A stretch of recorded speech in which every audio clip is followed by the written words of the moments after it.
You know, but Matt Ishbia is my greatest recruit.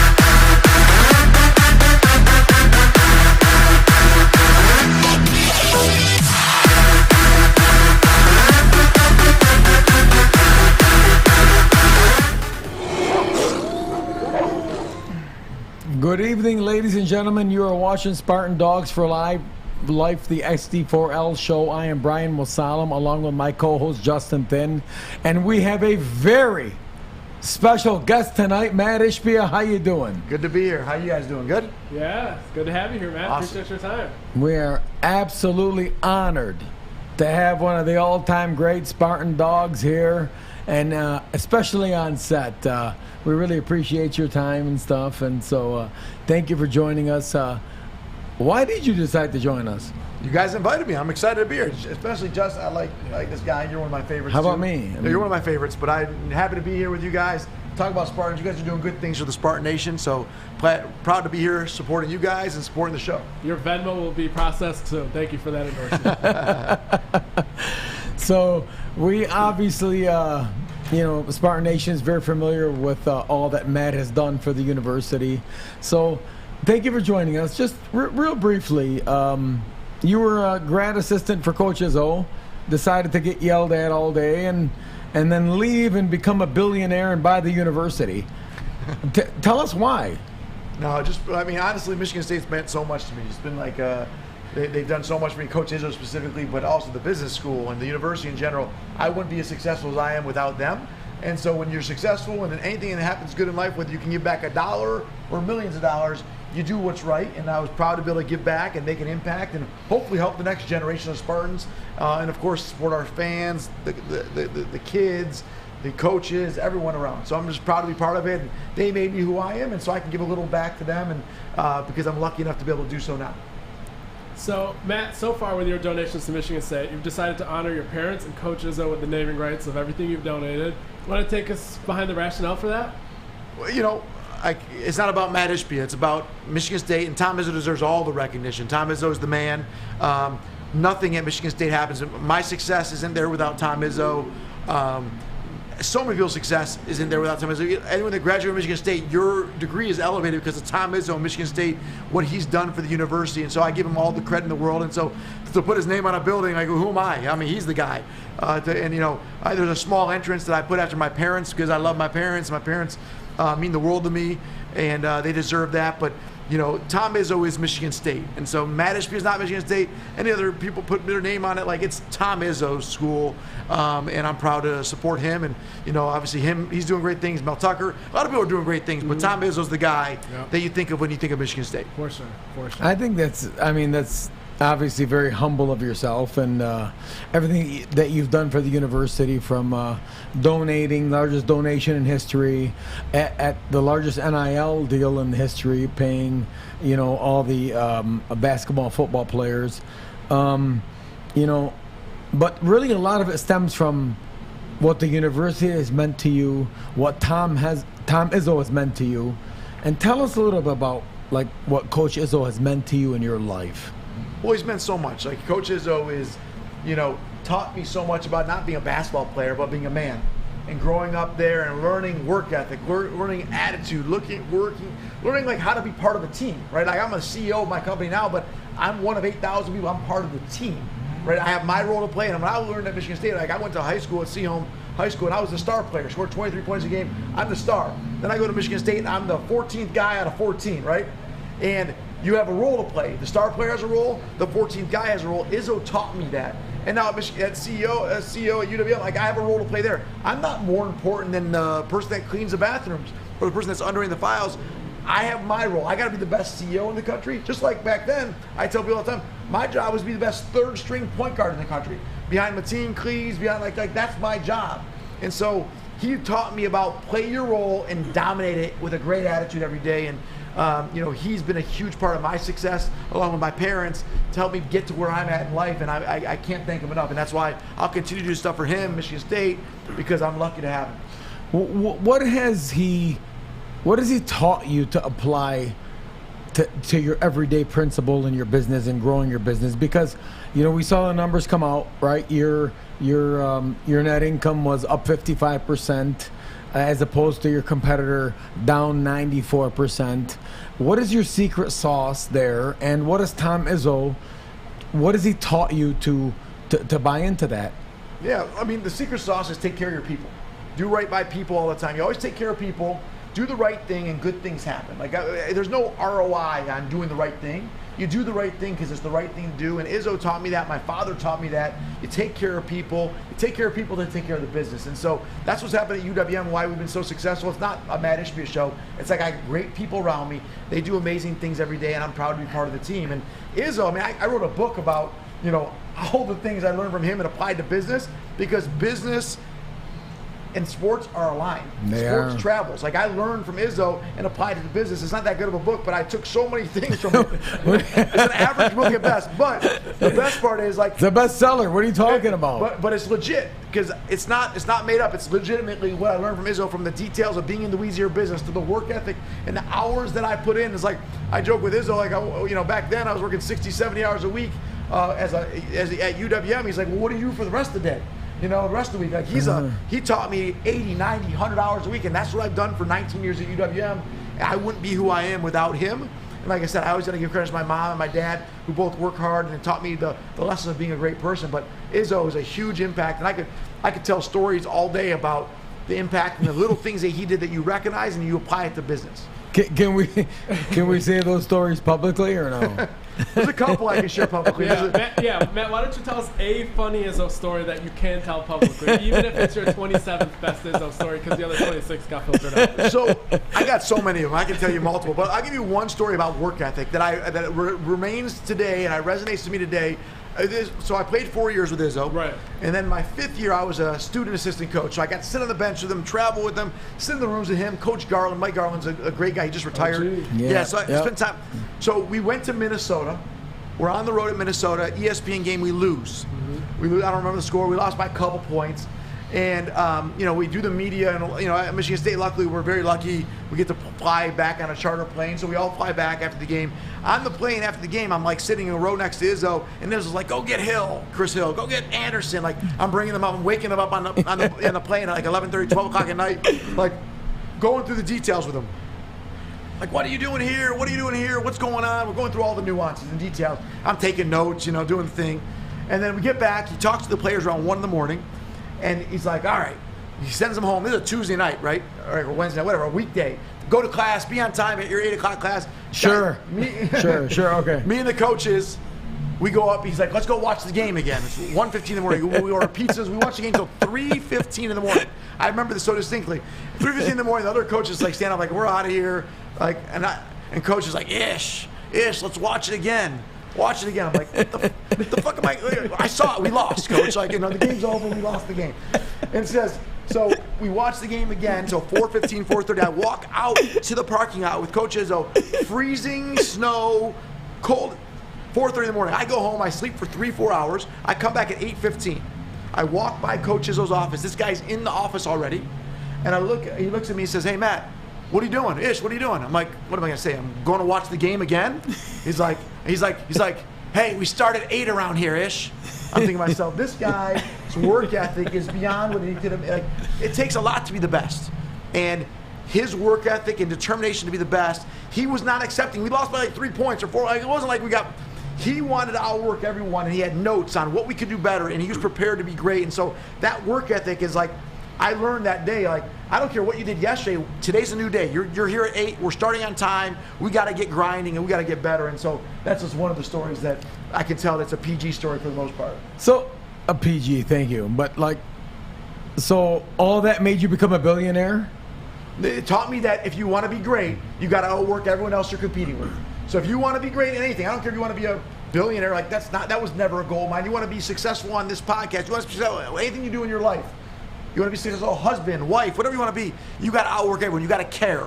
And what I learned is Izzo cared more than almost anyone else. Izzo couldn't shoot the shots, but he cared about every detail, and that's what made him great. That's what makes him great to this day. He outworks everyone, and that's what I did in my business. That's why I get into the office at 4 a.m., stay till 7 p.m. I'm going to outwork everybody. No one's going to work harder than me. I'm not smart.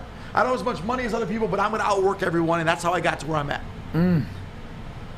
What a great account of what Coach Izzo is all about. So, Matt, I know one of the stories that are cool that as a tradition at Michigan State is on senior day, the seniors start no matter what the circumstances are. Other coaches, they kind of pick and choose maybe when they might want to do that.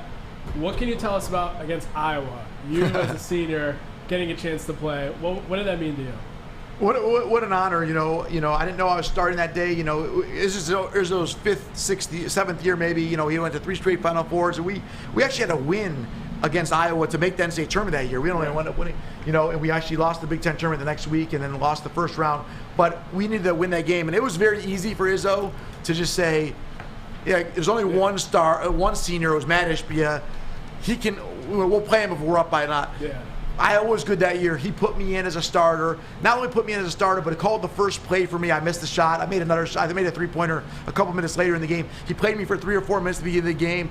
It meant the world to me because, you know, it showed that the culture of Michigan State basketball was set based on the way he treated me. Like, everyone was watching. The freshmen on the team, Chris Hill, Alan Anderson, Kelvin Torres, they saw how Izzo treated me. He could have easily not started me. Right. No, I wouldn't have said a word. No one has said a word. Right. But he could have easily not done it. But he did the right thing. And it always shows you, do what's right all the time, and good things end up happening. And we ended up winning that game by a lot. But it was an example of Coach Izzo doing the right thing when no one would have questioned him if he didn't. Right.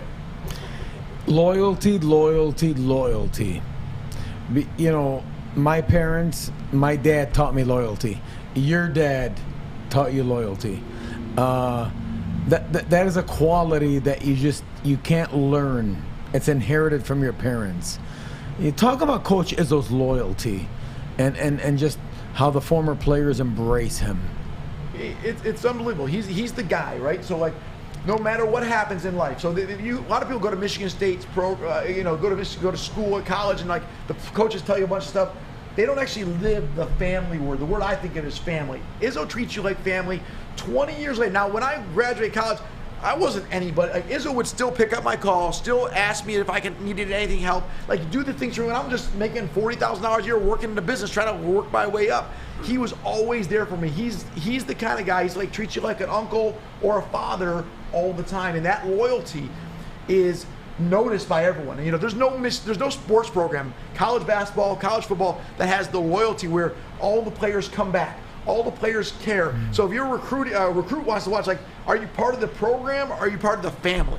There's a big difference. Big difference. If you're part of the program for a year, 2 years, 3 years, 4 years, and then you move on, check all the big programs. I don't care if you're Duke, North Carolina, the biggest basketball programs, they don't have a family like Michigan State, and that's because of Tom Izzo.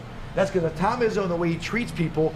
He'll get on you. He's not the nicest guy all the time, but it's because he cares about you. He wants you to be great, and he always will care about you, even when you can't do anything to help him out. Like 5 years after you're playing, like, what's a walk-on going to help him out with? He still answered my call, still cared about me, still did the right thing. Tom Izzo's a legend because of that, more than his wins on the court. Don't lie. Be honest. We're on national television. We got millions watching. Does Izzo yell? He yells with love. But yes, he yells. You know, the thing is, he yells when he's right. You know, when you're a player, you don't like being yelled at. I don't like being yelled at. I got yelled at a lot. I didn't even play. You did? Yeah, all the time. I mean, I could tell you story after story about things that I messed up and I did wrong, and I didn't even play in the games, you know? But the thing was, there's a standard of excellence. And you know what? Every time he yelled at me, he was probably right. I probably wasn't hustling. I didn't dive on the floor. What he was great at about was holding everyone accountable to be the best version of himself. So if the rebound came off and Jason Richardson grabbed it and didn't go up and dunk it, he'd blow the whistle and yell at Jason, because Jason's capable of going up and dunk it. If I got that rebound, he wouldn't yell at me to not dunk it because I can't dunk, right? But if the ball can't? Barely, I can't. But I got the rim. I could get up a long time ago. But you sure about that? Nah, that's not true. Actually, I can't. All right. Let's just be honest. We're going to be honest here. We're a very transparent show. Let's be honest. Can you touch the net still or the rim? Oh, I could get up there. A long time ago, I could get up. But if the ball was on the floor and I didn't dive and bloody my nose, he was after me because Ishbia's capable, right? And so he was great at making you be the best version of yourself. And I use that in my business all the time. What's the best version of yourself? How do I make you the best version of yourself? That's my job as the CEO. That was his job as the coach. Matt Ishbia was never going to be Mateen Cleaves. But I had to be the best version of Matt Ishbia, and that's what Izzo did. That's why he'd yell at you if you weren't doing it. And not one player looks back and it's like, oh, he was a jerk. They all say, he loves me, he was hard on me, but he was right. You know, you told me a great story once about Mateen and his leadership, right? And when you were guarding him really hard in practice. And to me, that speaks volumes of the culture that Coach Izzo has built. Can you expand on that? Yeah, so one of my first practices at Michigan State, okay, so Mateen Cleaves, star player, Big Ten player of the year before. I'm a freshman, redshirt, nobody, and I'm guarding him in practice. And I remember it so distinctly because I thought to myself, I still question myself whether I would have handled it the way Mateen did, but Mateen handled it better than you could ever imagine. I'm guarding Mateen Cleaves in practice, and Mateen sweeps the ball, and I smack the crap out of his arms. Knock his arms like loud, and I grab the ball. And Izzo blows the whistle. Ishbia, get your hands off of him. What the heck? About to yell. Did he swear? No, I have never heard him swear. No, never heard him swear. What the heck are you doing? And Mateen, the star player, could have easily been like, yeah, punk, get off me. Like, hey, well, yeah, yes, yeah. Or said nothing. Mateen looks up at Coach and says, hey, Coach, I got to be stronger with the ball. It's not his fault. People are going to follow me in the game. I got to hold on the ball. That's on me. Let's keep playing. Right? Wow. And that, I mean, a star player to do that to a nobody walk-on, that's leadership. Wow. That is a champion, and that's why we won the national because of Mateen Cleaves and Coach Izzo and the way he did it. But Mateen Cleaves is the winner. The biggest winner of all time, Mateen Cleaves. He's a leader. He's the man. And that was a story I remember. I will never forget it because I think as a CEO, would I kind of do that? Would I kind of? Yeah. He had no upside in doing that, but he did the right thing, and that's the kind of guy he was. That is tremendous leadership. Speaking of Mateen Cleaves, you know, Coach Izzo has always bragged about Mateen being his greatest recruit ever. Although we have footage that states otherwise, right? And we have footage that states that you're his greatest recruit ever. How did that come about, Matt? Coach Izzo was mistaken. I was not his greatest recruit. Tom Izzo was wrong on that. I can't tell him. I don't want to get mad at me. But Mateen Cleaves is the best recruit. And there's probably another 200 recruits better than me. I was honored. I became a success because of Izzo. Other players helped Izzo become successful because Mateen Cleaves is the greatest recruit. Along with, there's so many other ones I can't even name. Jason Richardson, Charlie Bell, Morris Peterson, Antonio Smith, who laid a lot of the foundation. There's so many other players. Draymond Green. I mean, I can go through. I'm not even in the top 20. But it's an honor that Coach Izzo would even think of me as someone important in his life. Are you going to get Draymond on the show for us? I'll reach out to Draymond. Draymond just got married. He's a wonderful guy. I'm sure he'd be great on the show. So you're basically saying right now Izzo never yelled at you or yelled at you? We need to know. Does he yell? He coached me up is what we call it. He coached me up. He got me better. Ryan, we've seen them mic'd up. Izzo's a calm guy, telling people, come on, guys, we can do better. They had him mic'd up once for a game, and he was like, come on, guys, you could do better. You know, and I just thought it was the greatest thing ever because, as we all know, his huddles are, you know, that's how they go, right? I mean, all positive. All great job, team, and let's keep it going, right? Yeah. Well, I'll tell you, that's just phenomenal. So, Matt, we talked a lot about Coach Izzo. But you have made a great contribution along with Steve St. Andre in making sure that head coach Mel Tucker sticks around East Lansing. What have you seen from Coach Tucker? What kind of inspired that confidence from you guys? And yeah, what are your thoughts on what the football program's doing right now? I mean, they're doing amazing. Mel Tucker is a winner. He's very similar. I spent some time with him. He came down to my office, before last season, right. And I spent a lot of time with him. I learned so much about him and the way he is, and how he's so similar to Tom Izzo. He's a winner. He's got that mentality of that grind, that I'm relentless mentality, that let's dominate everybody mentality, and he's a 50-year-old man who's in the in the prime of his career that's going to build something special, and he's going to take Michigan State football just like Tom Izzo took Michigan State basketball. I mean, and I believe in Mel Tucker. I know he's working hard. He's in early. He stays late. He cares. He's recruiting his butt off, but at the same time, he's coaching everyone up. Right. And spending time with Mel, if you ever spend a little bit of time with him, you'll realize that guy's a winner. I want to be around him. I want to be around. He'll motivate me. He gets me better. He sends me voice texts. I send him voice. I'm getting better as the CEO, hanging out with this guy. Hopefully, I give him a little inch, maybe in the football. Yeah. But he's a winner, and I'm proud to be associated with him. The contract stuff, people overblow. Like, he was not going anywhere. It's not about that. Right. He wants to be at Michigan State. Yeah. I just want to let him know that we're here to support him, right. And we will be, not because when he wins 10, 11, 12 games, when he wins 7, 8 games, he's going to win right. because he does the right thing and he takes care of the players, and I'm proud to call him a friend, but also I look up to him as a coach. He can do great things. But you've changed, you and like Steve St. Andre have changed the culture at Michigan State, right? We've never had donors step up that wanted to participate in keeping coaches here. This is a culture change. This is something that that the SEC might be used to, but not here. And you were very supportive of Mel, very supportive, obviously, of Coach Izzo, and your love for the program. Tell us how, the impact football has on basketball. And why you felt the halo, because you said to me many times that the halo effect that basketball and football have on all the non-revenue sports, on all the female sports, that it's very important those two to succeed so that all our other sports, especially our female sports, are able to be able to compete. And how important was that to you? Well, it's so important because it's all sports. Like, it starts with football and basketball. They're the revenue sports. When they're successful, it helps every sport, from women's soccer to women's cross country to men's baseball. Every sport matters at Michigan State, and every student athlete has an opportunity to be successful, and Michigan State should be a destination. On the coaching side, this isn't a step-up job. Tom Izzo changed that. Matt Ishbia, Steve St. Andre has done great things. Matt Ishbia, I made a little contribution. But Tom Izzo set that tone that, listen, I'm here. He got multiple NBA offers, multiple ways to go. He could have done whatever he wanted to do.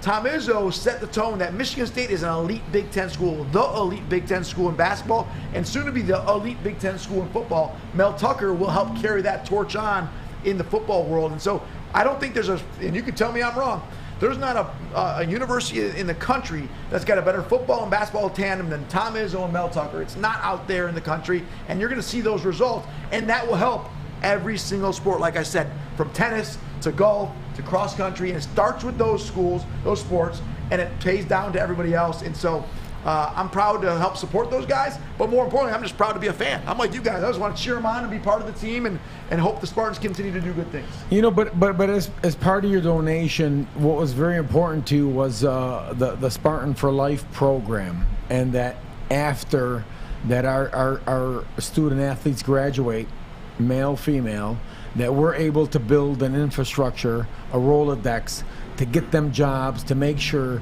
that all our Spartans, regardless of what sport they play, are able to find a job. And to me, that's very commendable because, sometimes in athletics, there's a notion around the country that, we churn them and burn them, right? But to you, it was very important that once you're a Spartan for life. Yep. And tell us why you wanted that included in your donation. Well, it was a key part of it. Spartan for Life is every single person that's a student athlete at Michigan State, and really I think of students, we want to help guide them to be successful and help them. We're part of a fraternity, if you want to think of it that way. We're that we can help them, they can help us, we can all win together. I got 7 of my former teammates that work at Michigan at UWM, my company, a lot of former managers. I got other athletes from all different, we are a family environment that we want to create that opportunity. Now, it doesn't mean that if you just because you played women's tennis or men's football, whatever sport, that you have a job for life. It gives you that opportunity to other CEOs, other businesses that are run by Michigan State. And so Michigan State owners, people that are watching this, you own a company or you lead a company that and you're a Michigan State and you want to help get student athletes in it. Because by the way, if you are a student athlete at Michigan State, you worked extremely hard. You had to be great at that. And now how do you translate that to business? we've had so much success with former Michigan State athletes, former college athletes in general, a lot of times, and also former military that understand discipline, understand team. And so we're happy to provide that and help them out in the Spartan for Life program, where I put a couple $1 million towards that opportunity to help get that message out, help those former athletes. I don't care if you were an athlete 28 years ago, we want to help you. You lost your job or you need a new job, new career, we've got you. That's the Spartan family. That's wonderful. So, so to be clear, the SD4L show is different from the brand. Those are two completely different things. And our job is to help promote the brand, but they're separate entities. And you're a firm believer in this SD4L concept. Tell us why.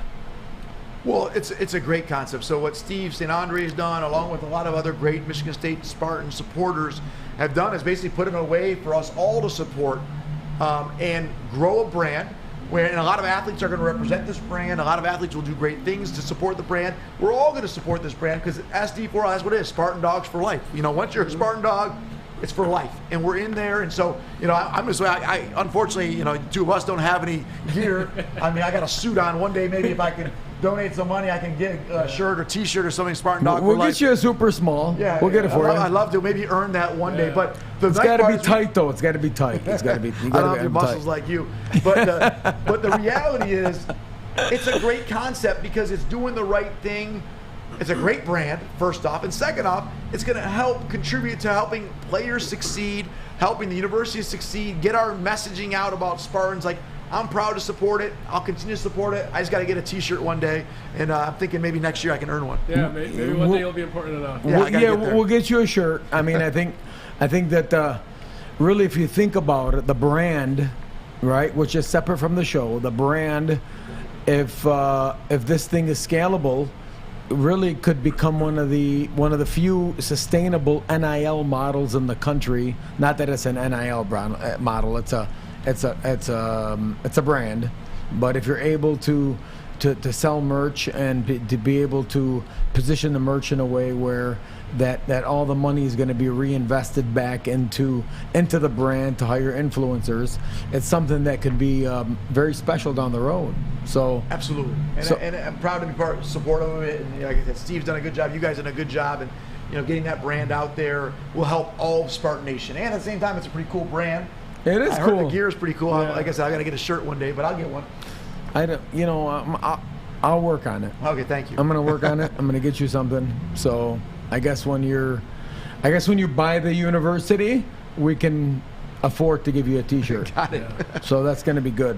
One last question before I let you go, and I'll tell you. First of all, thank you for everything that you have done for the university. You're a brother.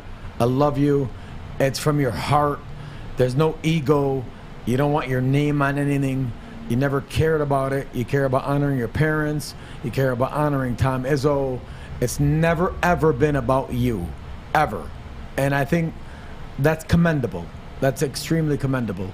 But in your eyes, when you look at the university from a 360-degree panoramic view, who's the greatest trustee ever? It's a really close one, right? There's a lot of trustees I really like right now. If I have to take out the current trustees, you're definitely one of the top 80 that I've met, without question, Brian Masalam. Top 8? Top 80. 80! Oh, my God. Now, Brian Masalam, to give you some credit, you've helped me and helped so many people at the university, and I'm proud to call you a friend and help me with a lot of things. But you are my favorite trustee. At least trustee emeritus. Trustee emeritus, is that what you guys call them these days? But you guys are doing great things for the school, getting the message out about what Michigan State's doing, the football program, the basketball program, but the whole school, all the athletic programs, everything. We're doing good things. Michigan State's special. It's different than the rest of the schools. It's different than the rest of the universities out there. I'm telling you, Michigan State's special. I saw it firsthand. I lived it, and now I'm living it beyond that. I'm proud to give back. I appreciate you guys giving back and making an impact because it's special. If you get to go to Michigan State University and be a part of the program, football, basketball, or any sport, or just go to the university, you're a lucky person. I'm honored. I'm telling you, we're honored to have you. We have a special set of donors, guys like you, Steve St. Andre, Greg Williams. Guys, no ego, want to help the program, are not looking for recognition, and on behalf of the SD4L show, thank you. You've done it's an amazing job that you've done. Thank you for joining the show. We're so glad. Proud to be part of it. You know, to Greg have you Williams, on. Steve St. Andre, all these guys are doing great things. I'm part of the team with everyone else in it.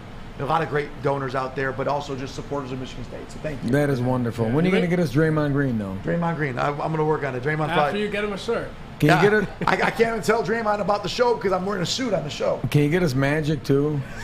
I mean, get us something. Mateen Cleaves is who you need. Mateen Cleaves is the We best. had Mateen on. He's the best. He's the man. I'll go. Draymond Green's a legend. Mateen, Magic. You got Izzo. Mateen is a legend. Magic, Mateen, and Jason Rich. You got Jay Rich. Charlie we got Bell. him. There's so many legends Charlie, out there. we got him. We're going to work on These him. are the best guys out there. I'm just Yeah. lucky to be in the group with these guys at a small level. You are unbelievable. You make a great point, Brian, about donors and how they operate at various schools. And I know in my time covering the industry of recruiting, you see all over the place down in the SEC, donors buy coaches, and then they dictate their every move. They micromanage them, and if things aren't going right, they can push them out of the door because the donor's own ego, their own ROI. I've heard firsthand how those schools down south operate. I've also heard firsthand that that's not how the donors here operate. And No. I can say that by looking around at the SEC, following the recruiting storylines and stuff, and you're definitely spot on with the way that Matt, Greg, and Steve St. Andre and these guys do it. The lack of ego of Matt, Steve, and Greg, are unmatched across the country. So, Matt, thank you for I know you're busy. Thank you for your time today, Thank you. brother. Thanks for having me You're on. a brother. Loved it. Always been a brother. Love you Appreciate too. you. Thank you, guys. God bless you, man. And we'll catch up later. Absolutely. Thank you. Good Thanks night, for having and go green. Go Appreciate white. you. All good stuff. Thank Take you, guys. care. Appreciate Thanks. So for the next segment, we're going to be talking about something we haven't talked about, and that is Tom Izzo.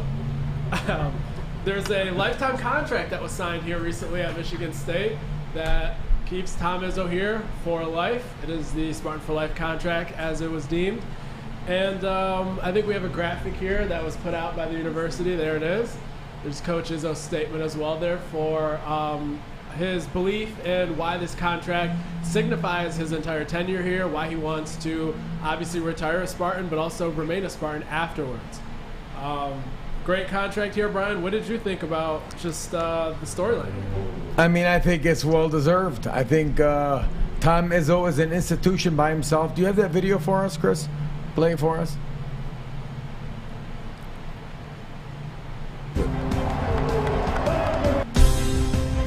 So I knew at the beginning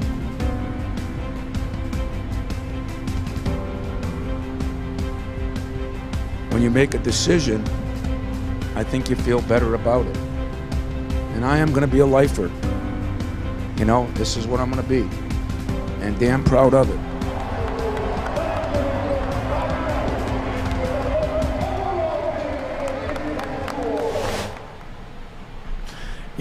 That honestly makes me emotional because I know how much he loves this school. I know how much this university means to him. I know it's been 40 years of his life, and being a trustee for 8 years, that's special. Yeah, for sure. I'm telling you, it's special. It really is. He's an institution himself. He was raised at the place. He cares about the place immensely. He loves the place like we all do.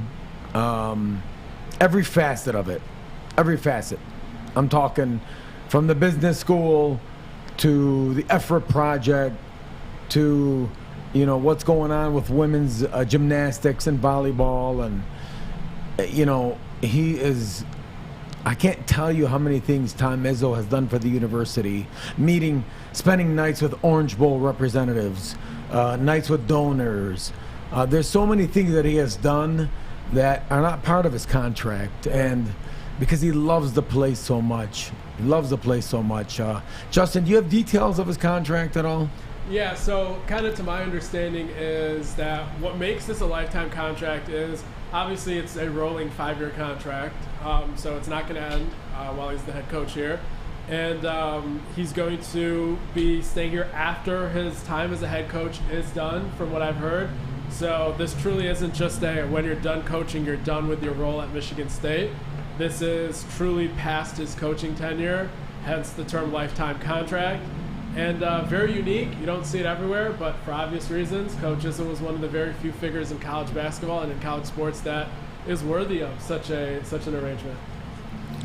What, like what does this mean? What makes this a lifetime contract? Yeah, so that's kind of what I was saying about the end of the tenure. It does not mean the end of the contract.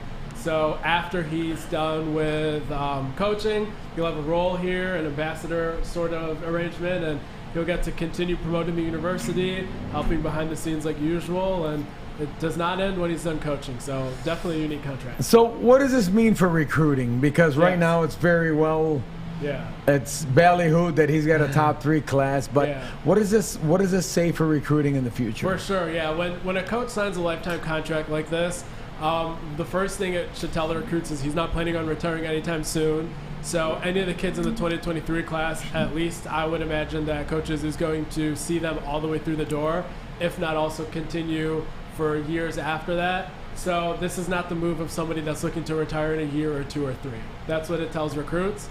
And they will have no hesitancy coming to Michigan State, knowing that Izzo will be coaching them for their entirety of their career, most likely. In this ever-evolving time of college athletics, will we ever see a lifer like Tom Izzo? Ever? The loyalty, the attending former players' weddings, inviting former players to his house.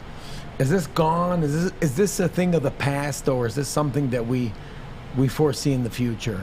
Yeah, I don't think it's something that you'll see much of in the future at all, because when you have a coach that has that way of doing things, a family atmosphere like that, a culture like that, it's not something that can be replicated, first of all, in any era, but especially in this era now where we see people are focusing more on the quicker, immediate returns in some cases. And it's going to be hard to imagine anybody building a program this sustainable, being at a school this long, and doing things this way and having such high returns culturally over 27, 28 years and more.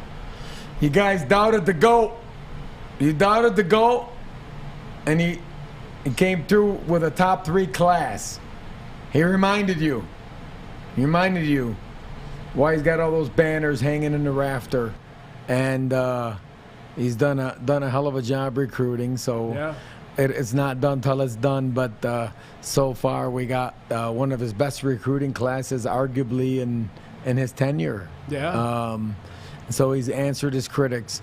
Those critics that include those that have questioned him as it relates to NIL, portals, social media, and he gave you a big fat you know what, right? He gave it to you. So we're excited. Coach, we're happy to have you here for forever. Forever. We're going to bury you under the Breslin one day in about 22 years or so. Under the Tom Izzo court. Under the Tom Izzo court, yes. So that's going to happen. But congratulations to Coach. And, we're nothing but smiles over here. On to our next topic, MSU football camp. Let's talk a little bit. Play that clip from Coach Tuck's press conference, will you, Chris? We had a scrimmage on Saturday, and I like what I saw. We had guys really competing hard. I feel like we're getting better as a football team. The coaches are coaching hard. We got a lot of buy-in out there. Guys are running around playing fast, playing hard, and just really a lot of bright spots out there. So, going into week 2. Guys for the most part know what they need to do and how to do it, and it's about execution and being consistent and raising the level of intensity every single day, and getting better. Today is, above and beyond Monday. I ask everyone in the organization, including myself, to do something today, anything above and beyond what you would normally do to help us get a little bit better today. Coaches and players, and staff. Not a lot better, just a little bit better. Because if everyone gets a little bit better every day, everyone gets a little bit better today. When you add that up, aggregation of marginal gains, we get a lot better. And we're 18 days out. We don't have time to waste, and so there's a lot of intentional focus with the group right now, taking it one day at a time. and really working to raise our level of intensity in everything that we do.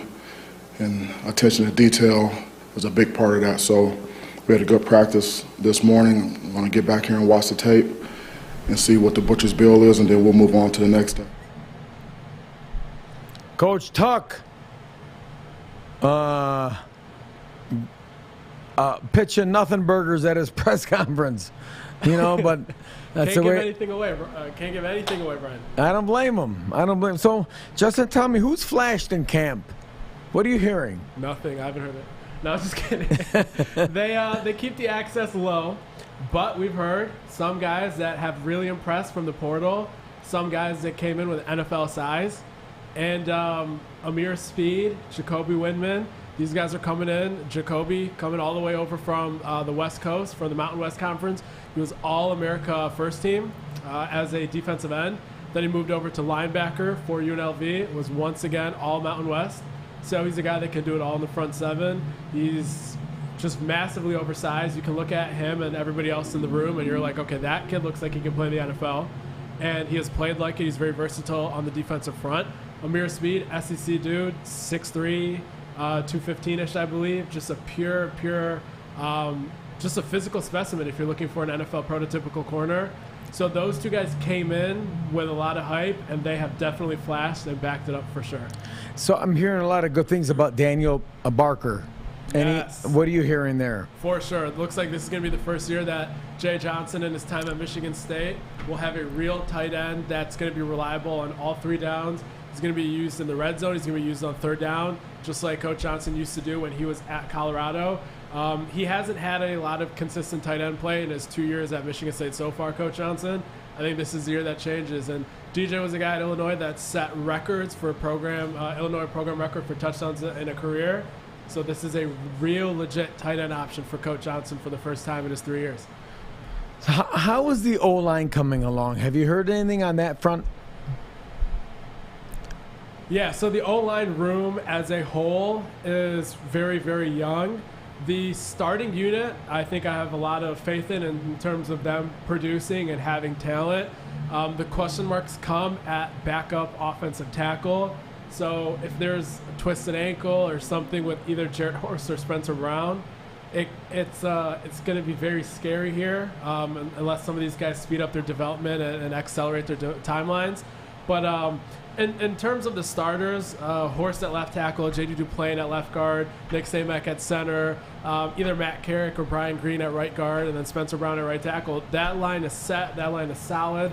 You probably also have Gino Vandermark in the hunt for maybe the right guard spot, probably as a second-team guy. But those are like the 7-ish guys that you can count on for sure. But after that, especially at tackle, gonna need to hear more about guys coming along, to be honest. And so what freshmen do you think can make an impact this year? Yeah, I think they have a very impressive 2022 signing class. The first name that comes to mind is Jeremy Bernard. I heard that he was already occasionally getting some first-team reps. If somebody was banged up for a practice or two, like an ankle sort of ailment, he was the one that was coming in and getting those first-team reps. So essentially, the wide receiver room is looking like obviously Jaden Reed, Trey Mosley. Those two guys were reliable, sure-handed, great players last year. And then Keon Coleman, who's going to be a sophomore this year, and Jeremy Bernard, fourth. Those are basically going to be the four main guys. Obviously, lots of other guys, Christian Fitzpatrick, a lot of other receivers as well. But Jeremy Bernard is the first name that comes to mind. He's all the way up there in the playing group already. You're looking at a lot of guys on defense as well. Zion Young, a defensive end, very underrated out of Georgia. He's going to be a kid that has the physicality to play as a freshman. We'll see if they have the need, but he's the guy that'll play as soon as they need him to. Alex Van Sumer, defensive tackle. That room is stacked, so they might not need him, but he has the physicality early on. Caleb Coley has flashed. So Tyrell Henry has flashed, especially special teams as a returner. Receiver took one to the house in the scrimmage, I heard. So a lot of impressive names from the 2022 class for sure. Who's going to be QB2? Who's going to back up Payton? This is a good question. I would say that it depends on the circumstances of how they'll be using the QB2. If it's just because Thorne has a very slight injury, they just need somebody to close out that one game and that's it, I would probably guess Noah Kim.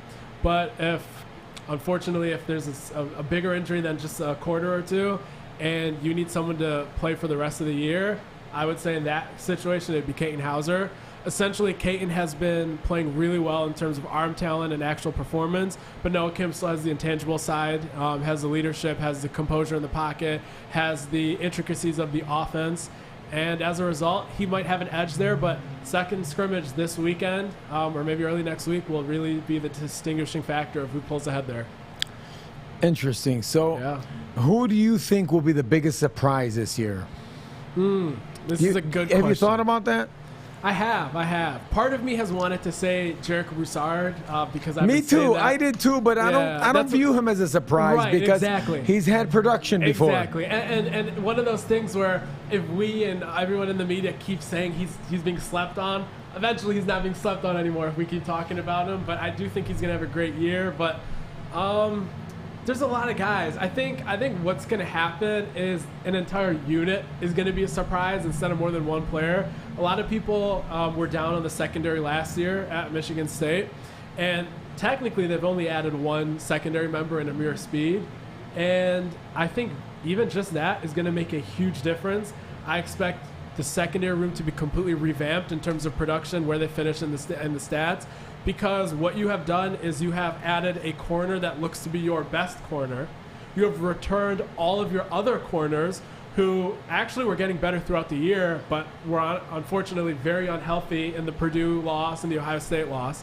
So all those guys have returned, gotten older, and gotten better. You've added a cornerback one, and your defense looks to be using a scheme this year, from what I've heard, where the nickel is a pure cover corner now, as opposed to a thumper last year in Darius Snow. I think with those changes, the cornerback unit is going to be the whole defensive back unit, I guess, but mainly the corners will be the biggest surprise of 2022. I have to agree with you. I think that the cornerback unit will be the biggest improvement, and part of that has to be because Mel's going to be involved. Coach Tucker's going to be involved coaching the corner. So I'm excited to see how the secondary develops. But as everybody knows, that the best cure for a secondary that's banged up is a pass rush, right? So your edges, if you can come off the edge and you can pressure the quarterback, you can solve a lot of problems. So the D-line is going to be extremely, extremely important. How about QB1 showing some leadership? Peyton Thorne, you got that for us, Chris? You think one's good, and then you start throwing it. It's like, I was deceived.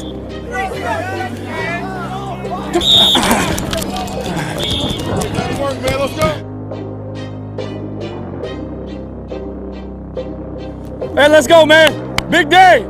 High intensity as always. Hey, statements are made on days like today. Statements are made. The players come out today.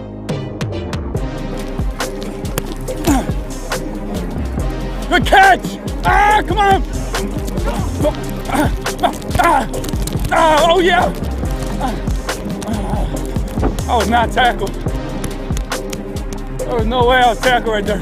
Sir, give me your eyes, because you could be wide open right down the seam. I'm glad you said that. I asked Coach yesterday, can we get it, say we was a decoy, but we're not. No. I'm glad we're not. Not a decoy. We're not a I'll decoy throw it to you. anymore. I got you. I'll throw it to you.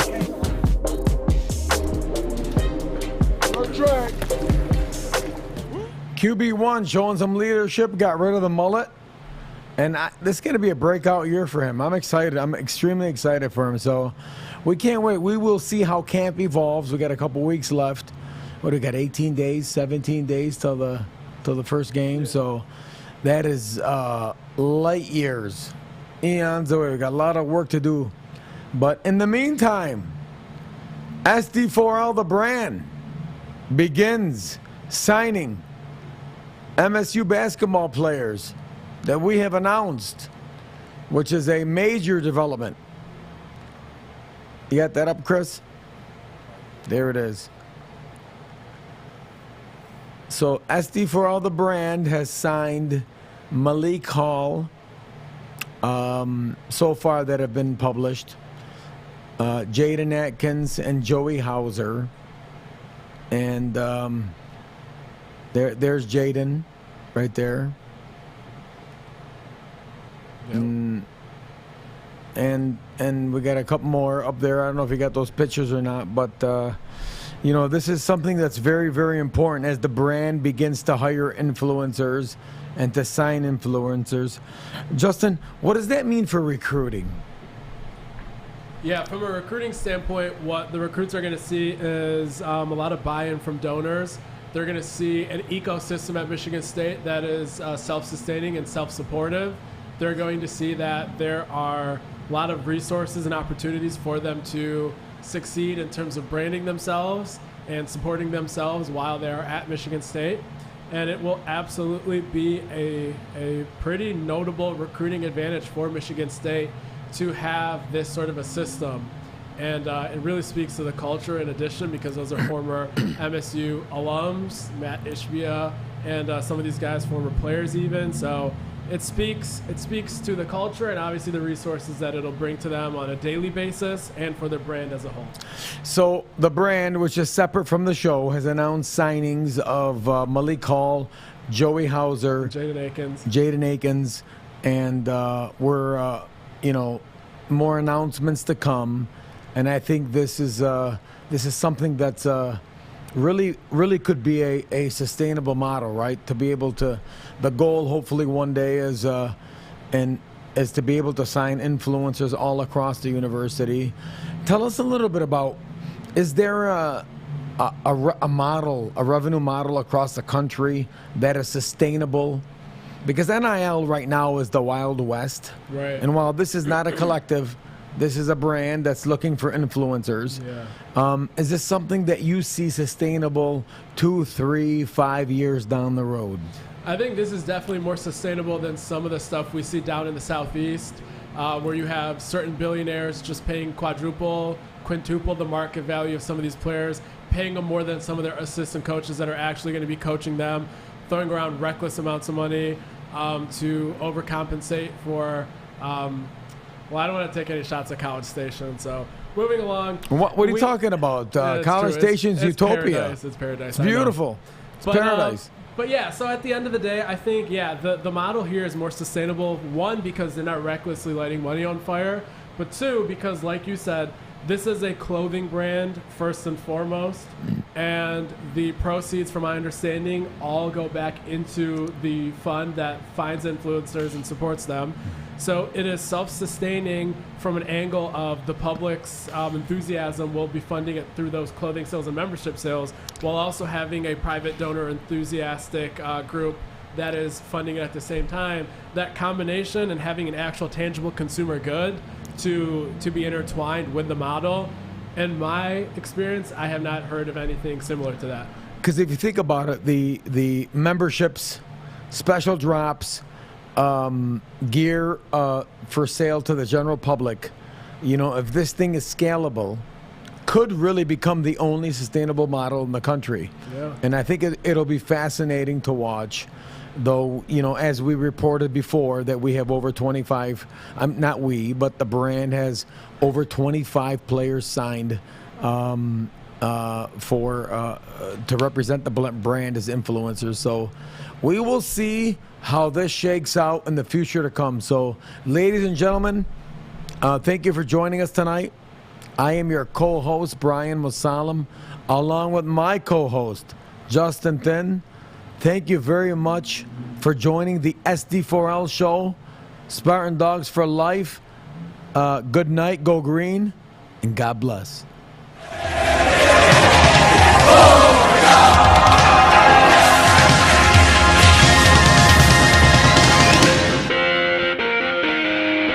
Please close your eyes, turn around, and count to 9. When you open them, I will be gone. Okay, 9, 8, 7, 6, 5,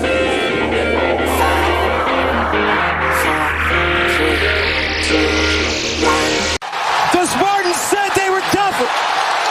The Spartans said